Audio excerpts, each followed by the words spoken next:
Hello, everyone. I am checking the mic to make sure it works this time. You missed a very funny joke because I did not know my mic was not working. Ladies and gentlemen, boys and girls, welcome back to another episode of Because I Have a Live Mic here on Fluent Radio.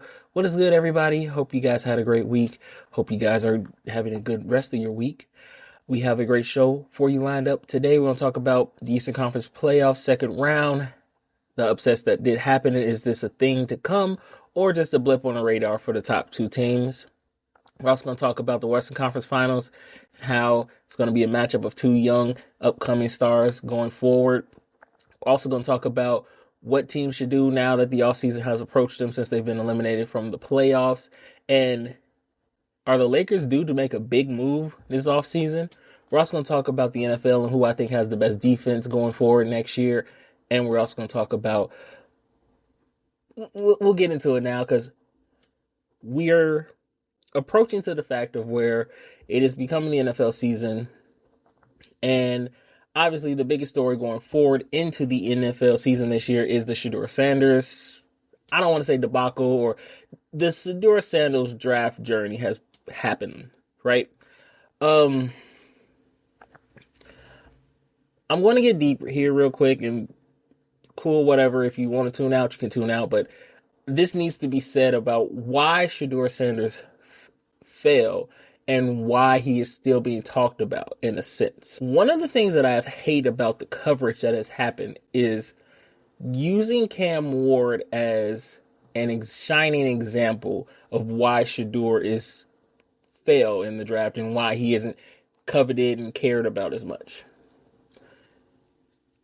The problem a lot of people have, and this is coverage I've seen going forward, right, is the arrogant and cocky comment, right? He needed to be humble. He needs to be humble. Just look at how Cam Ward did it, right? Cam Ward did it the right way. He's humble. He went into the draft. He did all of these things right. Notice how anytime someone tries to compare these two quarterbacks, it's never about their actual play on the field. It's their play, so to speak, off the field, right? The comments I've heard from Shedeur normally say for someone who has had off the field issues going back decades, right? Problem in the locker room, cancerous in the locker room, all of these comments, right? The problem I have is that it's not addressing the issue because certain people are afraid to talk about it. The issue that a lot of people have with Shedeur is the fact that he has a certain level of confidence about himself.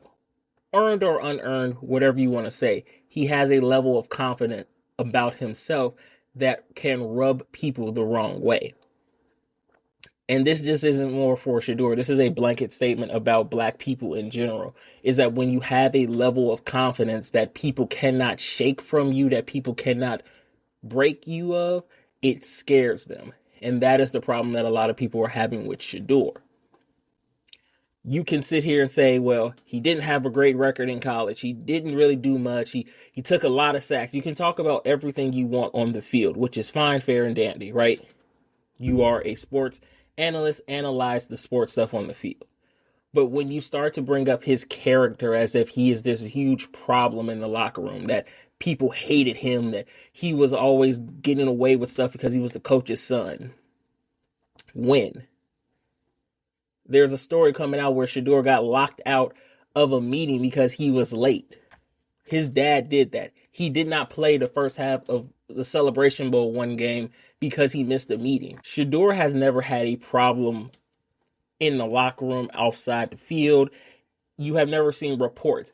And one of my things that I hate is the whole, well, an anonymous source has said this or anonymous teammates have said that. I hate the anonymous source thing so much because to me, you are a coward. To me, you do not stand on business.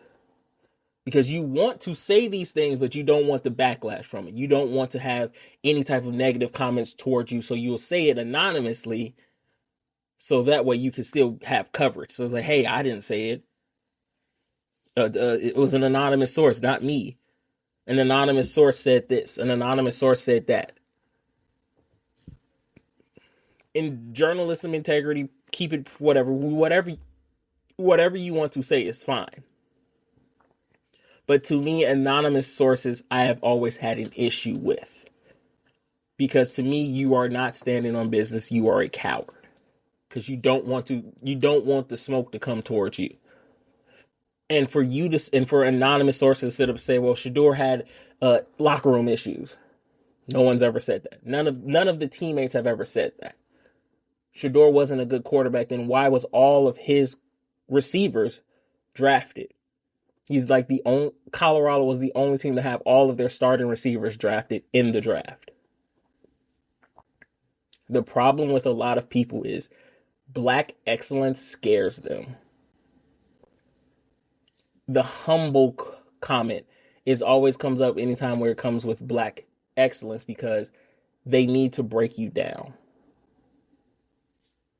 The problem I have with the comparisons of Cam Ward and Shedeur is it's never about on the field. It's always perceived attitude issues.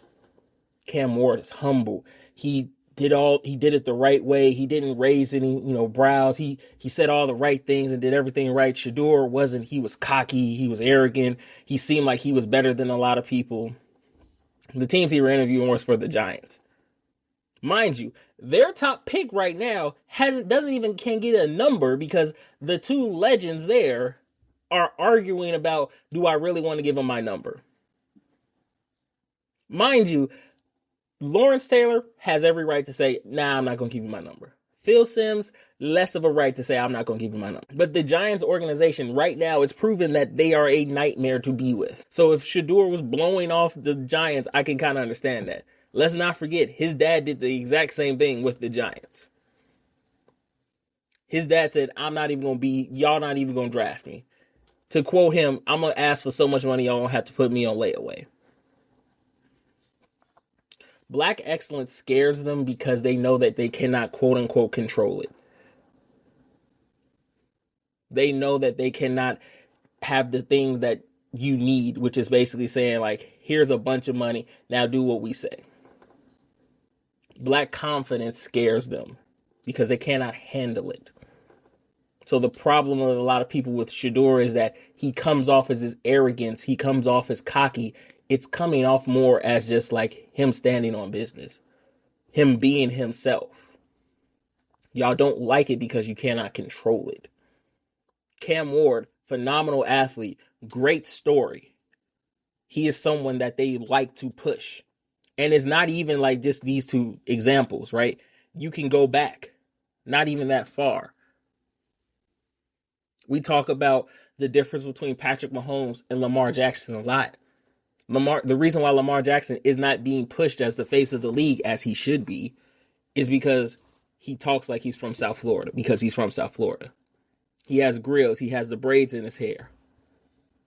To a lot of people, that's not quote unquote marketable to a certain category of people. Patrick Mahomes is. He's the all-American boy. Dad was in MLB. He got drafted to the MLB. Talent-wise, Patrick Mahomes is arguably the greatest of our generation, arguably the greatest of all time, right? There's no argument that you can be had to have that there. But if you look at the league now, who is the prototypical quarterback that everybody is quote-unquote looking for? A mobile quarterback with a big arm who can extend plays, make plays with his leg. What quarterback is that? That is Lamar Jackson. But the NFL won't push him because he looks, acts, and talks in a way that scares a certain amount of people. The NFL has a problem with that because they don't know how to market that to other people. It works for black people, but for the broader scopes of America, it scares them. And that's the thing with Shedeur. He scares them because he is so confident in himself. Now, again, he has to prove it on the field. He cannot be this confident and not prove it on the field. He has to do it on the field. But the scary part about what's going on is that they're going to eventually have to, if he performs, they're going to eventually have to push him. And that scares them because they don't know how to do it. And I don't think they want to do it either. For Shedeur, the biggest issue he has going forward is he's too much like his dad. His dad was overly oozed confidence. And now people don't like it, right? Like back then people loved it. Now people don't like it. He's too cocky. How dare he go into a college campus and tell the players that they weren't good enough?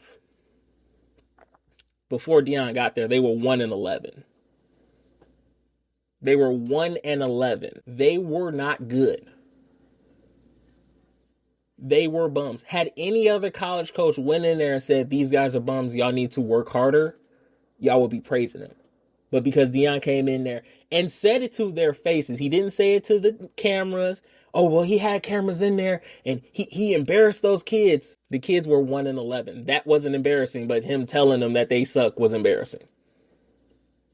We have raised this weird generation of you can't tell kids they suck anymore because it will hurt their feelings. The year he got there, they went 4-8. The next year they went to a bowl game. He raised the level of play in that school. This year, almost all of his kids are graduating with a 3.0 or higher. So at the very least, they will be set up for the future. But because he didn't do it the way you wanted him to do it, you don't like it. That is the problem. Black excellence scares you because if I'm not scoring touchdowns and I'm not doing it the right way or the way you want it to do it, you want me to do it, it's an issue. He's cocky. He's arrogant. I have to be humble in this experience. I have to take it in stride. I have to take the experience in. I can't be saying, I deserve this. I worked hard for this. So yeah, I'm going to be smelling myself a little bit. Yeah, I deserved everything I got.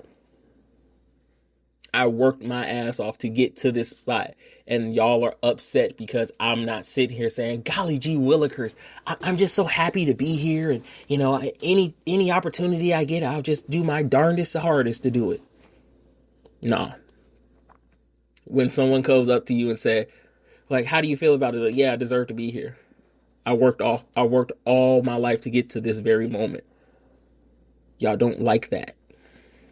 Y'all can't stand it when somebody who has worked his ass off to get to a spot says, I did this, me. It scares a certain amount of people. That's why y'all keep trying to throw Cam Ward out there and saying, like, Cam Ward worked his heart off for it. He did everything right, the right way. And Cam Ward did, right? A zero recruit coming out of high school, went to a no-name college, went to Washington State, had a phenomenal year in Miami, almost, won the Heisman, was in the running for B in the college football playoffs. Right? He had a phenomenal year, is a phenomenal talent, and deserved to be the number one pick in the draft this year. But what we cannot continue to do is to act as if Cam Ward is just this shining light that he is, and he's just so humble and he knows how to do the experience the right way. There is no right way into being a NFL draft pick. You want to know how I know that is? One of my favorite quarterbacks, Baker Mayfield, was running away from the cops, got tackled, was doing a bunch of stuff that people didn't like, and he got picked number one in the draft. Yeah, he had a better record than Shedeur did. But if Shedeur had did a quarter, not even half, a quarter of the stuff that Baker Mayfield did, I don't even think he would have got drafted in the 5th round. I don't think he would have gotten drafted at all if he did a quarter of what Baker Mayfield did. Y'all love Baker Mayfield because he plays with that chip on his shoulder. Here it is. Y'all love it when it's moxie, not when it's swag. Y'all love it when it's moxie, not when it's swag. Because moxie y'all can handle. Swag y'all cannot. It's something about it y'all cannot do. It scares y'all. I'm sorry. It does. And what I need from everyone now is to let this go. Because, again, we're talking about Shedeur like he was drafted in the first few rounds. He was drafted 5th round, day 3. And yet we cannot, for some reason, escape the Shedeur Sanders conversation. Yes, do I believe he was probably blackballed? Maybe. But now here's his chance to prove it. But y'all cannot let it go because, again, now y'all have a problem with nepotism in sports. Now y'all have a problem with it. Woody Johnson's kids basically tanked one entire season for the Jets because they believed that Madden ratings were better than actual scouts. But y'all didn't have a problem with them. They could stay in. They were cool. But Deion getting his kids drafted or signed to the NFL, nepotism. LeBron James getting his son drafted in the last few picks of the draft, nepotism. He didn't deserve it. He's not good enough. Prove it. Prove it. This is the time to prove it. If Shedeur goes out there and has a bad season, I'll be the first to admit he had a bad season. Ronnie James did not get enough time to say yes or no he had a bad season. In a few games he started, one game he had 17 points. Another game he started, he had 5 points. It's time now to let go of this whole obsession y'all have with sports. Well, I'm gonna be honest, with black sports people getting their kids, quote unquote, getting their jobs. They opened the door. Deion can't play for his son. LeBron probably could play for his son, but LeBron can't play for his son forever. Eventually, they're going to have to step up and live off their own legacy, and we will see it happen whether y'all like it or not. It sucks because it is the downside of black excellence. You are praised for what you can do on the field. Make one mistake and you are ruined for the rest of your life. You're ruined for the rest of your life. Step out of the narrative that they have assigned for you. You're ruined for the rest of your life. LeBron James makes a comment about Donald Trump and the presidency. Shut up and dribble. Entertain me. Don't think. Entertain me. Dance, monkey. Dance. That's what they think. Anytime you ask any type of athlete a political question that you don't agree with, shut up and dribble. Don't talk. No, you can't. No, you're not smart enough. Entertain me. Don't make me think. This is my escape. You shouldn't be talking about these things when you don't understand it. No, you can't say that. The downside of black excellence in athleticism is that once you step out of the narrative they have described for you, which is a dumb athlete, and you've proven them wrong on the fact that you are not just a dumb athlete, they cannot handle it.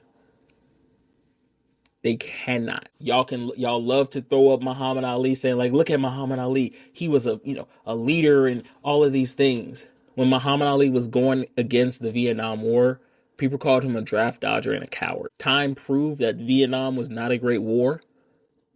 But at the time, he was not as beloved as he is now. A few years down the line, when we look back at these things, people are going to sit here and say, oh my gosh, LeBron James was such a great athlete and great spokesperson for these, for sports, politicism and all of those things. And people are going to sit here and say like, yeah, we loved it. Opening up a school for people in Ohio, all of these things. This was great. We're so proud of him for doing that.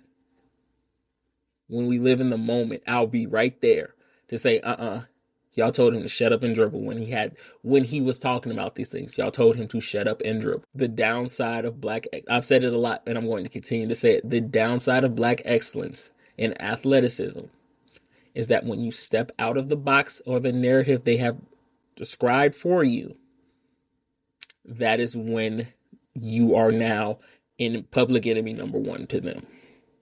Again, entertain me. Don't make me think.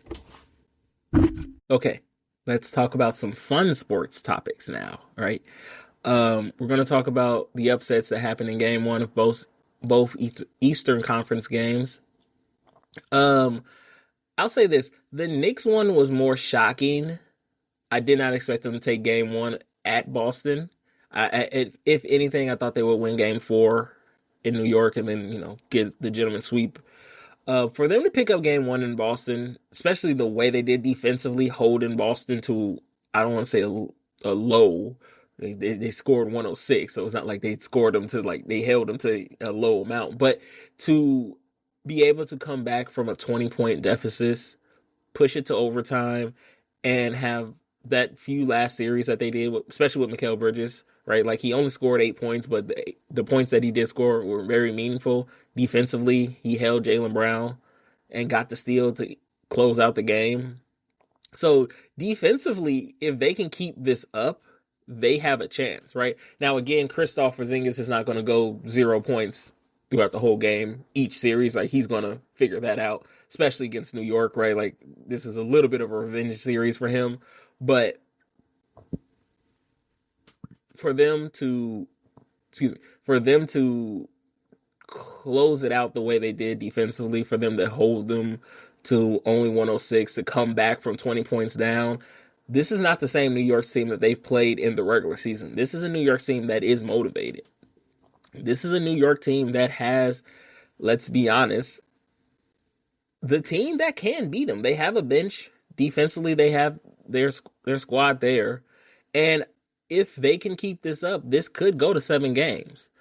I'm still saying Boston in 7. If it does go, I have them in 6. But for them to steal game 1, take home court advantage, to force Boston to kind of, come from behind, so to speak, showing them that this is not the same New York team that they played in the regular season is a big thing. Because, again, New York did not beat them at all. At one game, they dropped 130 on their heads. So for them to come into Boston in a second round, game 1 of that magnitude and do this speaks volumes. And again, it might be a little bit of a hangover from the Boston series before when they played the Magic. New York had a tough, out. So this could be a series that I did not expect, right? The Pacers series, on the other hand, I fully expect this to go 7 games. And I fully think the Pacers are going to win. I just think their offense is too much for the Cavaliers, right? I just think their offense is too much.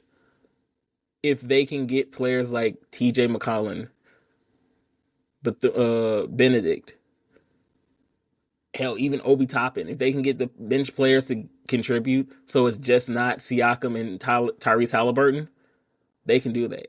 Naismith, all of them, if they can continue to play like they played in game 1, this won't be too long of a series. And I think the Cavs will again push it to 7 games, but I can feel that the Pacers are trying to prove that last year was not a fluke for them getting to the Eastern Conference Finals. Tyrese Halliburton is trying to prove himself to be up in that upper echelons of players, right? They have the team that can go against the Cavs. Siakam gives Mobley problems every time they play him. Every time he plays them, they give him issues. And defensively, I just don't see the Cavs ending up knocking them out. I think offensively, the Pacers run a offense that gives the Cavs so much problem because they move the ball so well. Their fast breaks are undeniable. And the key thing is they just don't rely on the 3-point shooting. Tyrese Halliburton is leading the playoffs right now with 12 assists a game. He finds open people and makes great decisions with the ball to set up his teammates to win. This series is going to go 7 games. This may be the best series we've seen in the playoffs so far. This has the opportunity to go down as one of those great playoff series if they can push it. And then the big question would be, if the Cavs do lose, what do they do going forward? Because this team is built to win in the playoffs. That's why they went out and got Donovan Mitchell. They were missing something. They won 60 games first time since they've had LeBron ever, right? The Cavs need to win a championship to establish this team as the team, right? But the Pacers, I think, are going to knock them out. I think we have a Boston Pacers rematch in the Eastern Conference Finals. The West is so weird because the West has one series that I don't even think will be a true series. I think it'll be a gentleman's sweep and it'll be over with. I don't think the Thunder will sweep the Nuggets. I just can't see that happening. I know a lot of people saying Thunder in 4, right? Like, no, it's going to be, at the very least, it will be 6 games. At the very least.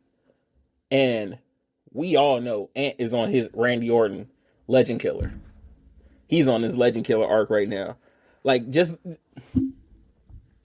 in a 2-year span, I talked about this last week. In a 2-year span, he knocked out KD, he knocked out Kevin Durant, Devin Booker, Jokic, LeBron, and Luka. He is Thanos at the end of Avengers Infinity War, going to Wakanda and ripping out the Soul Stone from Vision's head. If he can knock out Steph Curry, and is the face of the league at this point. If he can do that, he is. Or just to think that the Timberwolves started off extremely slow, and for them to be where they are is nothing short of amazing. And for the pure fact that, because I've been on saying that the Warriors are going to get to, at the very least, the Western Conference Finals. At best, they'll get to the finals. But I may change my mind. I may change my mind. Depending on how game 1 goes, I may change my mind and flip my pick to the Warriors in 7. I mean, the Wizards, not the Wizards. The Wolves in 7. To me, Ant is on another level right now. And his whole team is playing behind him. The only question I have is, the reason why they were able to dominate the Lakers was because JJ Redick decided he didn't want to play Jackson Hayes at all. And Rudy Gobert just said, okay, cool, I'm just going to drop this 20-point double-double on you real quick. Steve Kerr's not going to do that. The problem that the Warriors run into is that they don't have like a true center like that. And if they can expose him like they did the Lakers, this could be a series. The thing that I do like is that the Warriors have the offense that can go back and forth with the Wolves. The biggest question mark to me will be Julius Randle, to see if he reverts back to, playoff second round Julius Randle, where he goes on a milk carton and just goes missing. That will be the biggest issue I have. The biggest concern is which Julius Randle shows up. Are we going to see the one that was in the Lakers series? Or are we going to see the one that was in, anytime the Knicks got to the second round, he just disappeared? That's my only question I have for this series. Other than that, we may be looking at a Thunder, Wolves, Western Conference Finals, and a Pacers, Boston, Eastern Conference Finals. And I love that. I love that. 4 young teams with 4 young, great superstars on a come up. The NBA needs that, because they eventually have to figure out what they're going to do after LeBron and Steph hang it up. So if we can get that, that would be an amazing NBA Finals. By the way, I never want to hear James Harden in the same conversation with Dwayne Wade ever again. Never again. Because once again, when the game was on the line, the lights were the brightest, James Harden had found a case of lemon booty. If you don't know what lemon booty is, if you ever suck on a lemon and you're sour and everything get tight on you, that's what he did. Once again, Houston, Philly, Brooklyn, now the Clippers. If it's a game set, death, taxes, and James Harden is going to choke in a game 7. Once I heard game 7 and James Harden, I knew the Clippers were going to lose. 7 points in a game 7 where it was a win or go home situation, and people had the audacity, the unmitigated gall to compare Dwayne Wade to James Harden and saying James Harden was a better player. I never want to hear this conversation ever again. Speaking of, the Clippers are out of the playoffs. Where do they go from here? Well, I mean, let's be honest. Okay, so be honest. The Clippers had a very good season, right? Like Zubats had his breakout season this year and becoming a legitimate all-star level center. Once again, they were racked with injuries. Kawhi Leonard did not, show up until January and played, Kawhi Leonard basketball. James Harden is James Harden. Where do the Clippers go from here? I'm not 100% sure, because at this point, you do have to ask the question, is it time to just move off of James Harden and Kawhi Leonard and start this thing over again? You can trick a team into thinking James Harden is the key to the answer that they need. All you need to do is not get to a game 7. Kawhi Leonard is still a very good defensive player and a very good offensive mind. You can get picks for him. You can get players for him and start this thing over. You all are trying to establish yourself as not in the Lakers' shadow. The Lakers got Luka, so they're back in being, they're back in being the golden child of the NBA. If you are the Clippers, you have to make this decision of, are you going to move off of James Harden? Are you going to find something different? Are you going to move off of Kawhi Leonard? Next year will finally be a year where you're done with the whole Paul George situation, right? Like, again, this year they still have the trade with Paul George hanging over their heads. What are you going to do with Zubats? What are you going to do with Norman Powell? What are you going to do with Ben Simmons? The Clippers need to figure out what they're going to do going forward. And a lot of that has to do with are they going to move off of James Harden? And I think they should. I do not believe James Harden is the answer to the question. I don't believe Kawhi Leonard is the answer to the question. Yes, it's possible that you could be bad for the upcoming future, but you could do a Detroit, be bad for 2 to 3 years and come together and, establish yourself as an up-and-coming team. Because if you're still desperate to hang on to the James Harden, what point does it have? If you're not going to get out of the first round, if you're constantly stuck and worried that if it goes to a game 7, James Harden won't show up again. If you're constantly worried about, is Kawhi Leonard healthy? Is he not healthy? Right? It's new ownership, new arena. You're trying to establish yourself going forward into the future. And at this point, this franchise is stagnant. They aren't going anywhere. They aren't doing anything that separates themselves from the pack. They were 2 or 3 losses away from being a play-in team. You're stuck in that middle pack right now. Minnesota is coming. Memphis is going to eventually get it together. They're going to be coming. San Antonio's getting better. They're going to be coming. It's not like you have time to figure it out. It's not like you don't have any other teams that are looking forward, right? You do not have time to just constantly stay stagnant and constantly just be like, hey, we made it to the second round of the playoffs. We're getting there. We're figuring it out, when you have MVP caliber players on that roster that teams will still trade for. When you have assets that you can use to build your team forward for the future. You have to move off of James Harden. And the question is not if, it's when. If you want to have some level of success, James Harden is not the answer. Kawhi Leonard is not the answer. This franchise got set back by the Paul George trade that never panned out. They stuck with Kawhi. They stuck with James Harden. They went and got Ben Simmons. It's slowly but surely just turning into like, hey, we're just going to go here for a check. We're going to get to the playoffs. Hey, we're going to be good.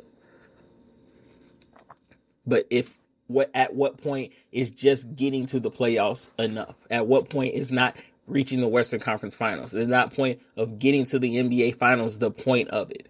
You have a new arena. You want to show that new arena off. What better way than to raise the Larry O'Brien trophy in that new arena? And you're not going to do that with the roster that you have constructed right now. I'm not saying James Harden is a terrible player and he's no good. In game 7s, he is a terrible player. Outside of that, if you guys can establish the fact that you can guys know that you have 6 games with James Harden that he's going to play great in, use that to your advantage.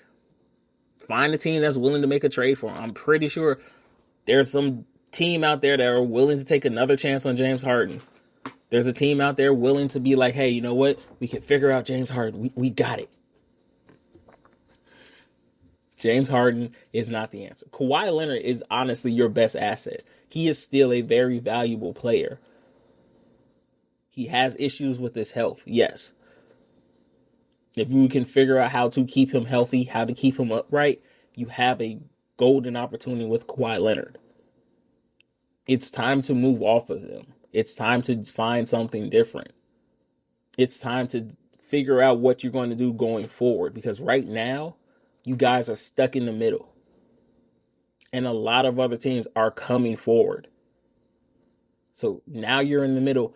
Next year you could be in the bottom of the barrel, and I will be 100% honest with you. If you're in a play-in situation, do you trust James Harden enough to elevate that team to at least get into the playoffs? Or is James Harden going to do a James Harden and choke?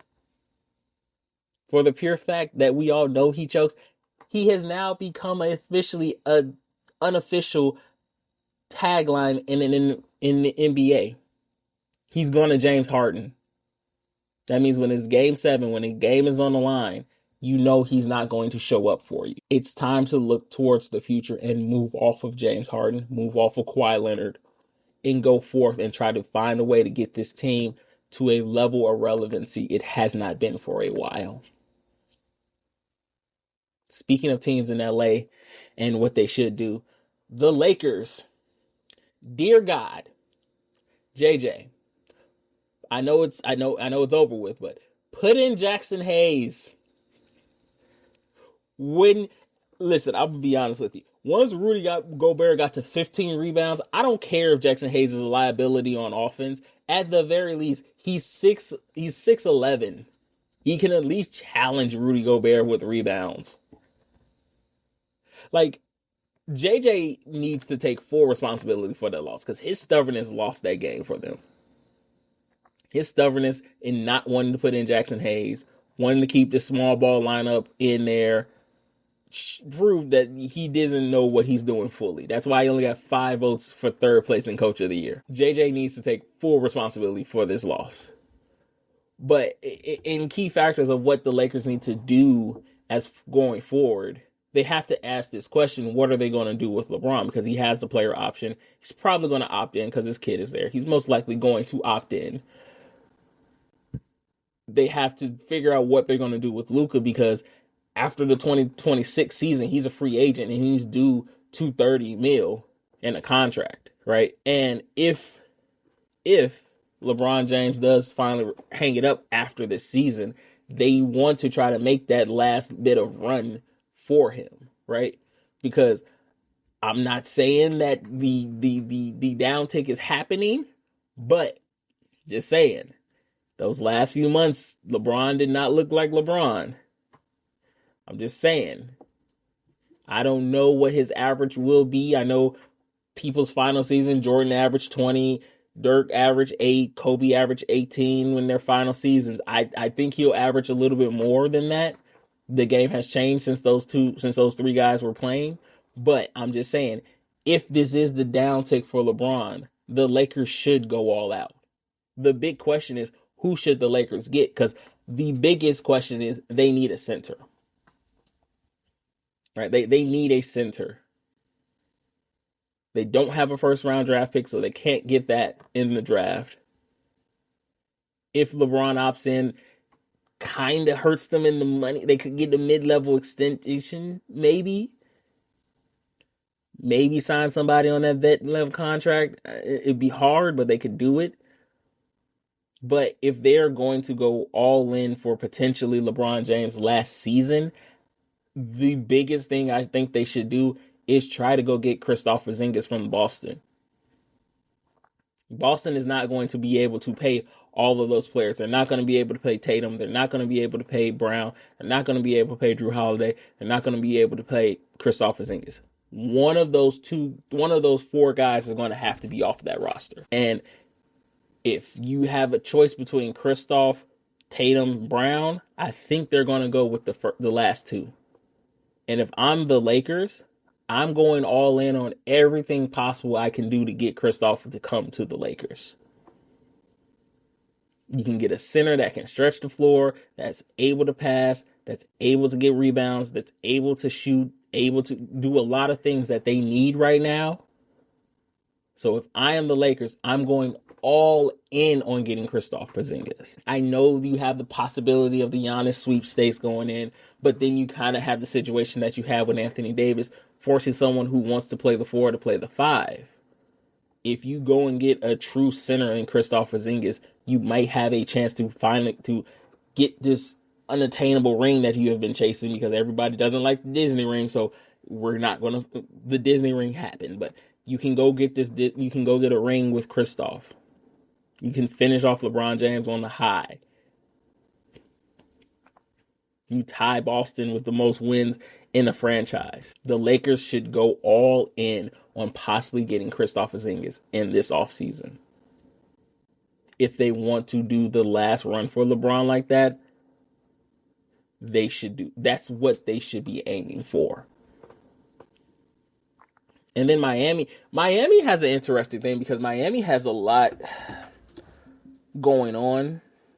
So they have young, good players that look like they thrived without Jimmy, right? Tyler Hero, after the All-Star break, had a phenomenal year. He's owed some money. His is a little bit tricky, because if he becomes an All-Star, he can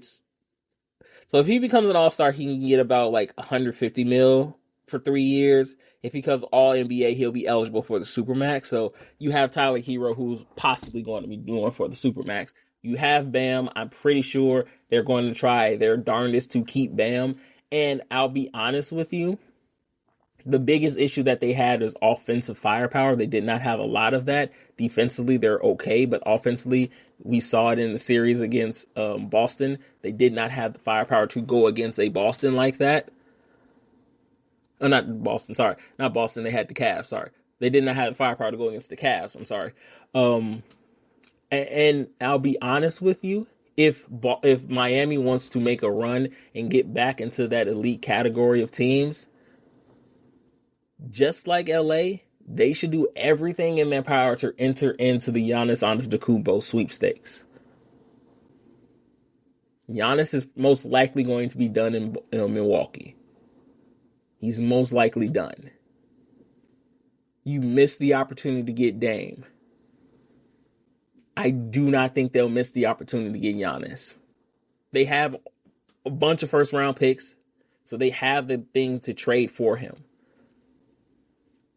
They have the money that can sign for Giannis. If Miami wants to get back to that final level that they were at not even a few years ago, they need to go and get somebody like a Giannis Antetokounmpo. Him, Bam, Tyler Hero, that's your big three right there. Maybe they end up having to trade Bam to Milwaukee to get him, but if you can get Giannis and Tyler Hero together, that team is a very dangerous team, because Tyler Hero has come alive. He's looking like he's a potential All-Star, potential All-NBA player. Adding someone like a Giannis, getting Giannis into a fresh city, a big market city at that. I know Pat doesn't like to, go out and do those type of things, but if they want to continue to challenge, especially going into the East, where East ain't getting no easier. Boston, New York, Pacers, Cavaliers, those teams aren't going anywhere. Miami has been in the play-in tournament for the last 3 years. One of those years they got to the finals, cool. But all those other times they've been knocked out in the first round. They don't have a guy in Jimmy Butler anymore that can, carry this team over. That was what was missing in that series against the Cavaliers. So if you want to make be a threat in the East, you have to try your darndest to go out and get someone on the level of a Giannis. Maybe you can go and try to get into the Kristaps Porzingis sweepstakes, but all roads should lead to Giannis Antetokounmpo going to Miami. No ifs, ands, buts about it. All roads should lead to that. If you can do that, Miami will be back. But they have to do something to kind of challenge this, because they do not want to be perpetually stuck in that play-in tournament circle over and over again. So I know last week we did talk about the Bears potentially having the best offense in the NFL, or NFC at the very least. But this time I want to talk about who has potentially the best defense in the NFL right now. And it's a toss-up to me. It's two teams, really. I know Houston got better. Minnesota got better. I know the Eagles got better. They revamped their defense. I know Detroit got better a little bit. But it's really a two-team race for me who has the best defense. Excuse me.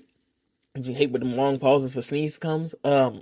It's a two-team toss-up, right? Between the Broncos and the Ravens, right? Like the Broncos arguably had the best defense last year, recreating the no-fly zone from years past when they won the Super Bowl, and just got better, right? They needed to address needs on both the linebacker and safety situation, and they just rated the San Francisco 49ers for both of their top defensive players to fit those positions. And now you go and draft a guy out of Texas who potentially could be the number 2 cornerback on side the reigning defensive player of the year. Defensive line is already there. They have it on every level right now. And this defense could potentially be the best defense in the league right now. With Bo Nix and this offense coming together, the Broncos have the potential to come out of the AFC West. I know Patrick Mahomes is going to be on demon time this year with losing the Super Bowl, revamped offensive line. I feel it in my gut that he's going to be on demon time, but I just think that this defense has just enough to get the Broncos over and win the AFC West this year. And if you look in the AFC, outside of arguably, honestly, the top 3 teams, the Chiefs, the Ravens, the Bills, it's a gap, right? We don't know what the Jets are going to be with Justin Fields. Miami is a toss-up, right? I know the Raiders are coming back, but I don't think they'll be ready in time. It's a toss-up. There is holes to where the Broncos could potentially take over the division and be a top seed in the AFC. They have the team to do it. They have the quarterback to do it. Bo Nix shocked a lot of people because a lot of people did not think he needed to be drafted that high last year, and he shocked a lot of people with how he grew. Offensively, they might have gotten a little bit better, but at the end of the day, this Broncos defense is strong enough to carry this team to a potential playoff run. So don't be shocked if you look up and see the Broncos leading this division. And the other team who I think has the potential to be the best defense in the league right now is the Ravens, right? After they set old boy down, they became a top 5 defense. Like, he was literally struggling. He was killing them, right? And they only got better in the draft, right? They go draft Malachi Starks to put into that secondary, which needed desperate help. Desperately needed help. And they go get a Malachi Starks out of Georgia, who was a shutdown safety. They can now have Kyle Hamilton just roaming the field. This may be Kyle Hamilton's breakout year. Chuck Pagano is going to have that secondary flying. They needed to retool on the defensive line, and they went out and got a guy who was a top 20 talent. Legal troubles off the field made him drop, and they go get Mike Green out of Marshall. Legal troubles had him drop. The sexual allegation charges had him drop down to day 2, and they picked him up, and this defense has gotten a whole hell of a lot better. The question that we have is who's going to be that second corner outside of Marlon Humphreys. But if they can figure that out, this Ravens team has the potential to be something great. Again, it all relies on what Lamar Jackson does and can he succeed with the receiver core that he has. But him, Derrick Henry, Zay Flowers, Mark Andrews, Isaiah Likely, if they can get a remnants of what DeAndre Hopkins was, if they can get what the same level of production they did out of Bateman they did this season, this offense has the potential to go places. Don't be surprised if we look up and see a Baltimore Ravens versus Denver Broncos AFC Championship game. Do not be surprised. These defenses can carry these teams. These quarterbacks can do it. do not be surprised if we look up and see a Baltimore Ravens versus the Denver Broncos in the AFC Championship game. But the guy we won't see on the Baltimore Ravens is Justin Tucker. Yeah, Justin Tucker has just been released from the Ravens amidst again, they said it was a football decision, which honestly I can believe. Again, he cost them a lot of games this year. He was not the guy that we thought was automatic from field goal range anymore. He was not that guy that last season. He missed some crucial free throws, crucial field goals that would have had the Ravens in a better position than they were. It didn't help that the sexual allegation charges were mounting, but it didn't help that he missed those field goals either, right? Like, again, I don't like it when the NFL does this, but we all know the NFL is happy to look over some of your misdoings if you're still performing on the field. But these allegations have been mounting for him, and it just made it easier, especially once they drafted a kicker. Once you draft, if you use any type of high-level draft pick on a kicker, we all know the writing was on the wall for him. It just so happened that he was bad on the field to make it look a little bit more easier for them to say, we're releasing you because of your performance on the field, and just so happened to be your sexual allegation charges. Now, where does he go from here? Depending on the case and how that all plays out, he could get picked up by another team. I mean, he is still a top-level kicker. He's still a top-5 kicker in the league right now. Any team that desperately needs a kicker will pick him up. I'm 100% sure. We have to wait to see how the allegations play out first, but he won't be unemployed for too much longer. I highly doubt he stays unemployed for longer than any type of season. Kickers get hurt too. And again, a guy at Justin Tucker's level, Justin Tucker won't be gone for too long. But it just depends on how these cases run out. So we have to wait and see with this one. But again, firing him and saying that it was football decision related when we all know what it was is just a PR stunt. They can't sit up here and say, like, we're firing him because of these sexual allegation charges. That's why we're firing him. Even though it would be true, they just can't come out and say that like that. It's hard to cover up like that. That's all. You see what happens when you don't stand on business? When you capitulate to a person who has no morals or no values? Golly, I started off with, this has been an episode unlike any other, because I started off with, talking about Black excellence and how that scares, certain sect of people. And now I got to end on another one that is kind of going to affect a lot of people going forward, past and present, honestly. So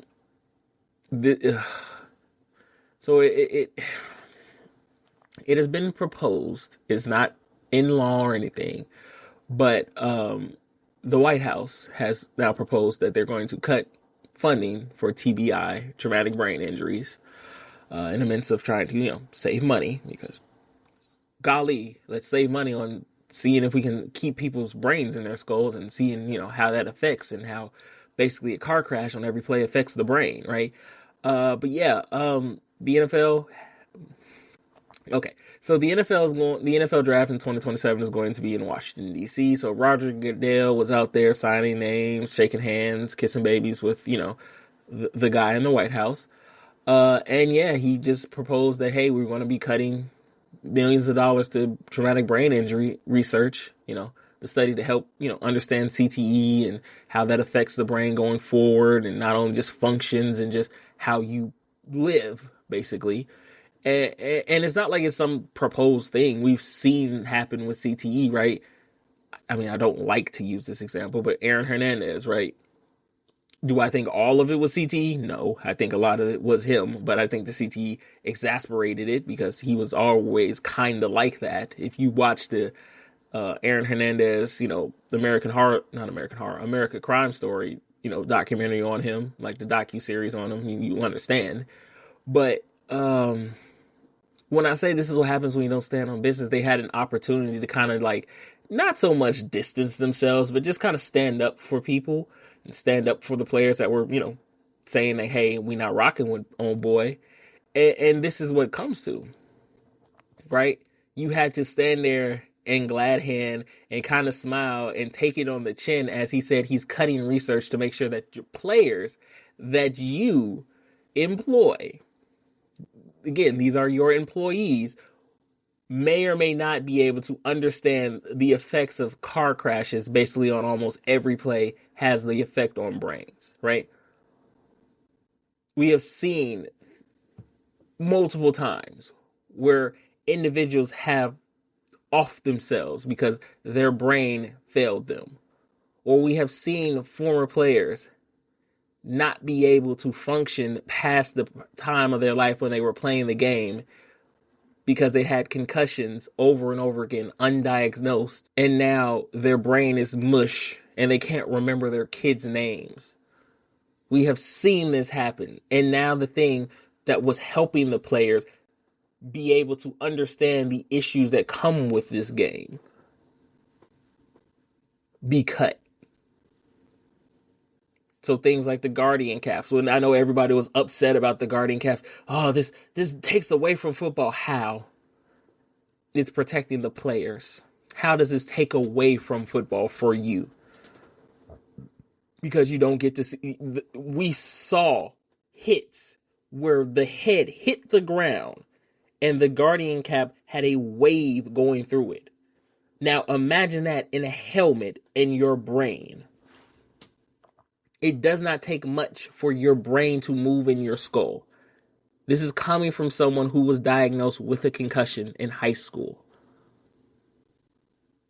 Luckily, I had a trainer who saw it, I had a concussion, and pulled me out and told me I was not going. They took the decision away from me because they knew down the line it could cause issues. Now you're taking away funding from that to keep players safe and healthy long past their time as a player. And you had to sit up there and shake the hand of a man who's doing it. At that point, you have no grounds to tell any type of player what they can and cannot do. To sit there and happily be like, yes, sir, as they may take away money that can help players down the line. It's not like y'all give them health care. It's not like y'all, after the game, they don't have health care anymore. They don't. Like I know that blows a lot of people's minds, but they don't have health care anymore. Once they're done playing, they kind of just push them out to the pasture and bring in a new lot. And either, unless they're really good, they, stay around and don't fade into obscurity. But a lot of times, a lot of these players who only knew the game of football fade into obscurity and either die, unfortunately, alone because they never really had anyone to tell them how to spend their money, how to take care of themselves outside of the game of football. A lot of times they don't remember the game of football because of the fact that they had undiagnosed concussions and no one told them not to go back in. And you're taking away research that could possibly save lives. And you did it all with a smile and a handshake. Roger DeGale, however you say your last name. Shame, bro. I am so glad there's a player union that can at the very least stand up for the players. Because this is a pure and utter case of, at the very end of the day, y'all are just property to me. Y'all are nothing more than commodities. And once I've done using you guys up, I'll just bring in the new batch and send y'all off. I hope and pray that the man in the White House does not do this. For the players' sake, at the very least, for health, cannot take away something that has saved lives. Because you think it's going to save money at the end of the day. Well, ladies and gentlemen, hate to end like that, but ladies and gentlemen, this was Because I Have a Live Mic here on Fluid Radio. Shout out to y'all for listening. Shout out for Fluid Radio for putting me on. Again, check out the polls are closed, so you can't vote anymore. But again, I appreciate everybody that did vote for me. They got me nominated. Check me out at the Thank You for Listening Podcast Awards coming up in May 24th. Come see me. Come holla at your boy. I'll be there. So come see me. Come check me out. Shout out to y'all for listening. Until next time, guys, I have 2 fingers for you. Adeuces. Because I Have a Live Mic is proudly presented to you by Fluent Radio, where all things are fluent. Please like, share, and subscribe. All right, 2 fingers. Deuces.